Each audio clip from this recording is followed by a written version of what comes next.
Welcome to Module 3 of Healthy Leadership 101, the congregation as a system.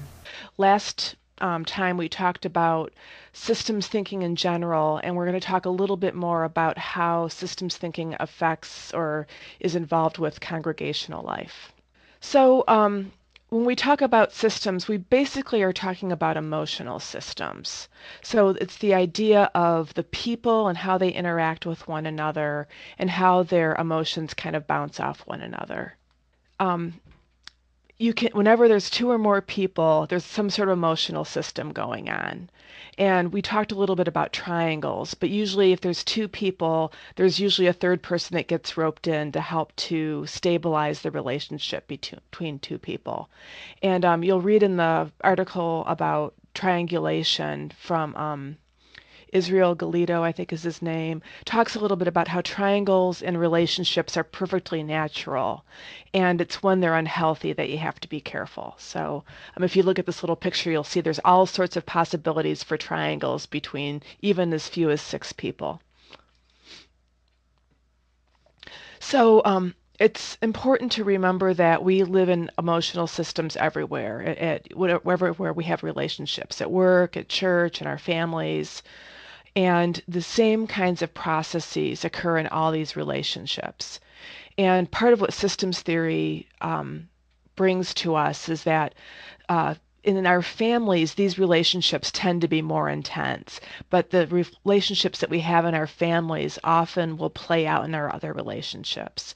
And that's really a topic for a separate course, but a lot of folks who do systems thinking actually create genograms, which are like family histories showing where all the emotional triangles are, and then you use that to sort of understand what's going on in your life right now. It's a very detailed kind of project to do. So a lot of the things that affect the system, these emotional systems, are just basic primal instincts, innate forces within us. So, for example, the idea of flight or fight, the idea that we mammals need to be loved, and we need closeness as well as we need distance. So all of these things are in play in these emotional systems. The other thing is that just remember that these are hardwired. It's not that you can unlearn these things. They're actually emotional systems are things that are just there.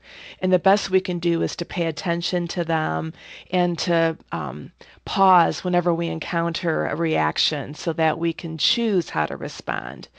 The video, the anxious congregation and the healthy congregation, that's part of this module, shows how if a thoughtful, no matter what the situation, you can have a reactive response or a thoughtful response.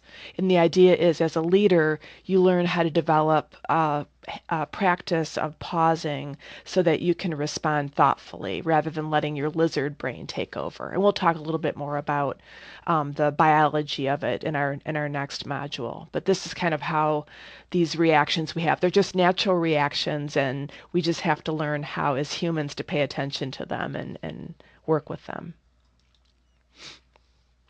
And the other thing the systems do is we tend to get into habit. So I have cookie cutters here. You sort of have this pattern that happens over and over and over again. In my family, there was one of the family patterns we have is the martyr, and I used to take pictures of who would do the dishes at every holiday meal because it was one of these things where it was kind of a competition between the women in the family about who was going to do the dishes, so that you kind of had bragging rights. Well, I'm the one, while you were all watching football, I was doing dishes. So that's an example in my family of an emotional system that happens over and over and over again. And in our congregation, similar kinds of things happen. Maybe the oversharing at joys and concerns, or needing to have a certain role of leader in the congregation. Maybe the person who's the kind of the naysayer, or the finance person who might be the person who's always worried about the money, and the president or the minister might be the one who has the great ideas. These roles might need to be filled over and over again, no matter who the people are that are filling those roles at the time. And being homeostasis, these patterns resist change, even if it's dysfunctional. So we've always done it this way, even though we hate it.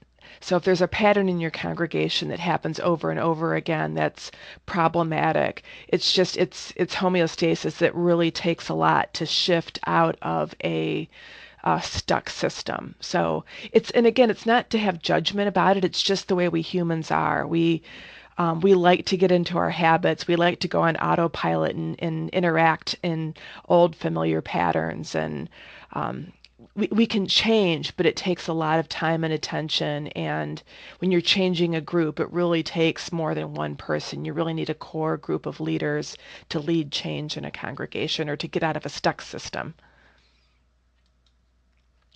So again, this emotional system will not change unless people within the system change.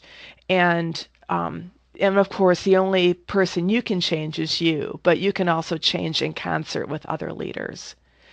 And this brings us back to that comic that I showed last week, that, it's all kind of a balancing act. And when one person shifts, everyone else has to shift also, either pushing back at the person to say, hey, we don't want you to change, be the way you were before so we can have our system in homeostasis, or they might have to readjust.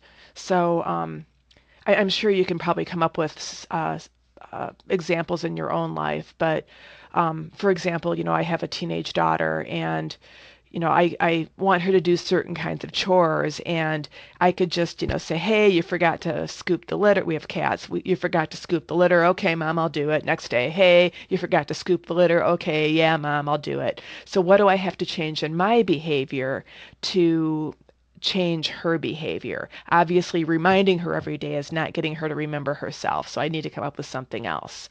So, again, that's how even in our congregations, if we have someone who has a lot of fear around money, or a system that has a lot of fear about money, having people start to talk about money in a non-anxious way can help shift the system. So Margaret Wheatley, she did one of the writings that you had in the first module, but she reminds us that we are the solutions to our own problems. People are.